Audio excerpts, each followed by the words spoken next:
అవును లచ్చవ్వ, నీకు అగోరి గురించి ముచ్చట ఎరకైందా? ఏం ముచ్చట లత, మా ముసలోడు న్యూస్ పెట్టమంటే వెంటనే పెట్టాడు. ఈ వయసులో కూడా క్రికెట్లు ఫుట్బాల్ అని చూసుకుంటూ వస్తాడు ఎప్పటికి.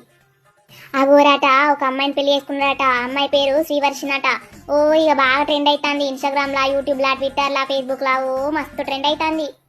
ఏందో ఏమో నే ట్రెండ్ కావడానికి పిచ్చి పిచ్చి కథలు అన్ని పడతారు. మొన్ననేమో మోనాలిసా పాపం అట్లయిందా, ఇప్పుడేమో ఆగోరి పెళ్లి చేసుకున్నాడు. ఏందో ఏమో ఈ కథ అంతా చూస్తే మన దేశం అంతా ఏమైపోతుందో ఏమో.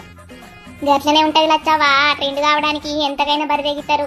మళ్ళా ఆ అమ్మాయి ఓ అగోని పట్టుకొని నా నల్ల బంగారము అని పొగుడుతుందట. పాపము వాళ్ళ అయ్యవ్వలు మస్తు ఎడతారు లచ్చవ్వ. దాని బొంద పెట్టాలి ఆడదేనా అసలు? అగోని పెళ్లి చేసుకున్నాడేందే, ఆడోడో మొగడో తెలియదు, ఇంకా నల్ల బంగారం అంటుంది అది.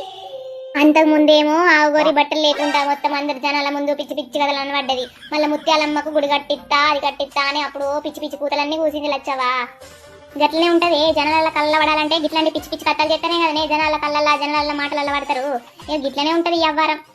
అవును లచ్చవ్వ, ఎక్కడెక్కడల్లో మస్తు ట్రెండ్ అవుతారు. కానీ మనం మనకి ఇంత మంచిగా ఉంటాం, ఇంత అందంగా ఉంటాం.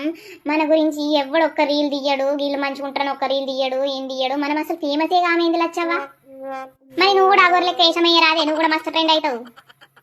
ఏ ఆ ట్రెండ్ పాడుగాను, ఆ ట్రెండ్ లేకుండా మంచిదే. ఈ అవ్వ ఉన్న దాంట్లోనే ఊడ్చుకొని తిన్నా మంచిదే. కానీ ఇక పిచ్చి పిచ్చి కథలు పడద్దు, పిచ్చి పిచ్చి నాటకాలు చేయొద్దు. ఉన్న కాడికి సంతోషంగా బతికితే అయిపోయాయి.